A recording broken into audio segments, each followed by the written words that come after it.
اللهم آمين.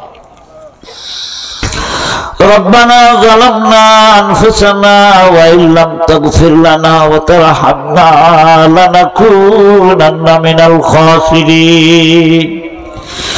رب ارحمهما كما ربياني صغيرا.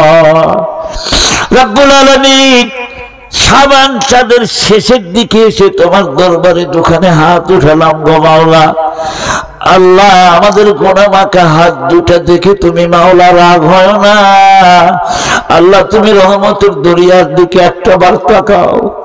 80 বছরের কাজটা কাফের একবার কালমা পড়ে যদি জীবনের সবগুলা গুনাহ মাফ পেয়ে যায়, আল্লাহ আমরা তোমার দুষ্ট বান্দা হতে পারি। আল্লাহ আমরা তো কোনোদিন তোমারে বাদ দিয়ে মূর্তির সামনে মাথা নত করি নাই। রব্বুল আলামিন গুনার বোঝা মাথায় নিয়ে তোমার দরবারে হাত উঠালাম। আল্লাহ মেহেরবানি করে জীবনের গুনাহগুলো মাফ করিয়ে দাও। এ আল্লাহ আমাদের মা বাবার গুনাহ খাতা মাফ করিয়ে দাও। আল্লাহ মায়ের কথা কি কোনোদিন ভুলা যায়?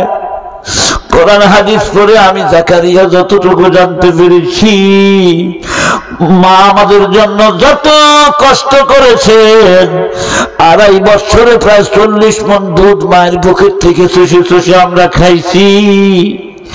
ওগো আমার মাওলা, বুকের চামড়া কেটে দিয়ে যদি মায়ের পায়ের জুতা বানায় দিতাম, আর মা যদি 100 বছর দুনিয়ায় জীবিত থাকতো, মার 1 ফোঁটা দুধের ঋণ আমরা কেউ শোধ করতে পারবো না।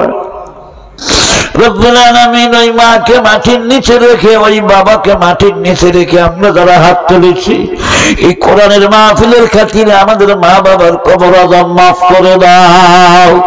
রব্বুল আলামিন সাহাবায়ে কেরামের মতো ইমানের পরীক্ষা আমরা পাশ করতে পারবো না গো আল্লাহ। আল্লাহ আমরা তোমার কাছে সাহায্য চাই, মৃত্যু পর্যন্ত যেন ঈমানকে আমরা অটল রাখতে পারি। আল্লাহ ইন্তেকালের সময় যেন শয়তান আমাদের ঈমানকে চুরি করে না নিতে পারে। রব্বুল আলামিন যেই মুহূর্তে আমরা দুনিয়ার থেকে বিদায় নিয়ে যাব, ঈমান হারা করে আমাদেরকে নিও না। নামাজি বানায়ো, রমজান মাসের রোজাগুলো যেন ঠিক মতো আদায় করতে পারি তৌফিক দিও আল্লাহ। আল্লাহ মরণকালে আমাদের কারো জবান বন্ধ করে দিও না। মরণকালে আমাদের সকলের জবান থেকে জারি করে দিও ঈমানের কালিমা লা ইলাহা ইল্লাল্লাহু মুহাম্মাদুর রাসূলুল্লাহ সাল্লাল্লাহু আলাইহি ওয়াসাল্লাম। সকলে সমস্বরে আমার সালামের জবাব দিন, আসসালামু আলাইকুম ওয়া রাহমাতুল্লাহ।